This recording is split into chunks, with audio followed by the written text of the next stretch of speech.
ಹಾಸನ ಜಿಲ್ಲೆ ಚನ್ನರಾಯಪಟ್ಟಣ ತಾಲೂಕಿನ ಶ್ರವಣಬೆಳಗೊಳದಲ್ಲಿ ಹಾಸನ ಜಿಲ್ಲಾ ಉಸ್ತುವಾರಿ ಹಾಗೂ ಲೋಕಸಭಾ ಸದಸ್ಯರಾದ ಡಿಕೆ ಸುರೇಶ್ ಮತ್ತು ಕಾಂಗ್ರೆಸ್ ಮುಖಂಡರ ಸಮ್ಮುಖದಲ್ಲಿ ಪಕ್ಷದ ಆಕಾಂಕ್ಷಿ ಅಭ್ಯರ್ಥಿಗಳ ಆಯ್ಕೆ ಪ್ರಕ್ರಿಯೆ ನಡೆಯಿತು. ಈ ಸಂದರ್ಭದಲ್ಲಿ ಪಕ್ಷದ ನೂರಾರು ಕರ್ತರು ಭಾಗಿಯಾಗಿದ್ದು, ಆಕಾಂಕ್ಷಿ ಅಭ್ಯರ್ಥಿಗಳ ಆಯ್ಕೆ ಪ್ರಕ್ರಿಯೆಗೆ ಅಭ್ಯರ್ಥಿಗಳು ಹಾಗೂ ಕಾರ್ಯಕರ್ತರು ಬೆಂಬಲ ಸೂಚಿಸಿದ್ರು. ವರದಿ ಮಂಜು ಶ್ರವಣವರು.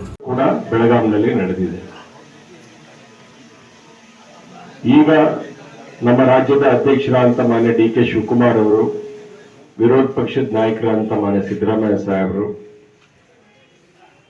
ಈ ಒಂದು ಚುನಾವಣಾ ಪ್ರಕ್ರಿಯೆನ 3-4-5 ಜನ ಆಕಾಂಕ್ಷಿಗಳಿದ್ದಾರೆ. ಈಗಾಗಲೇ ಈ ಒಂದು ಸಭೆಯ ಉದ್ದೇಶವನ್ನ ನಮ್ಮ ಪಕ್ಷದ ಕಾರ್ಯಾಧ್ಯಕ್ಷರು ನಿಮ್ಗೆ ತಿಳಿಸಿದ್ದಾರೆ. ಅವ್ರಿಗೆ ತಿಳಿಸೋದಕ್ಕಿಂತ ಜಾಸ್ತಿ ನಿಮ್ಗೆ ಚೆನ್ನಾಗಿ ಗೊತ್ತು.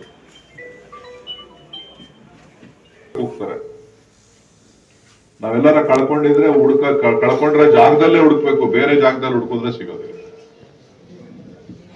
ಬೇರೆ ಜಾಗದಲ್ಲಿ ಸಿಗೋದಿಲ್ಲ, ಯಾಕಂದ್ರೆ ಕಳ್ಕೊಂಡಿರೋದೇ ಅಲ್ಲಲ್ವಾ. ಕೆಲವರೆಲ್ಲ ಬೇರೆ ಬೇರೆ ಕಡೆ ಹೋಗಿ ಹುಡುಕ್ಬೇಕು. ಅಭಿನಂದನೆಗಳನ್ನ ಹೇಳೋದು ಕೂಡ ಸಾಲದಿಲ್ಲ. ಇಂತಹ ಸಂದರ್ಭದಲ್ಲಿ ನಾವು ನಮ್ಮ ಪಕ್ಷವನ್ನ ಸಂಘಟನೆ ಮಾಡಬೇಕಾಗಿದೆ. ಆ ಒಂದು ನಿಟ್ಟಿನಲ್ಲಿ ನಿಮ್ಮ ಮುಕ್ತವಾದಂತಹ ಅಭಿಪ್ರಾಯ ಯಾರಿಗೆ ಕೊಟ್ಟರೆ ನಾವು ಗೆಲ್ಲಿಕ್ಕೆ ಸಾಧ್ಯ.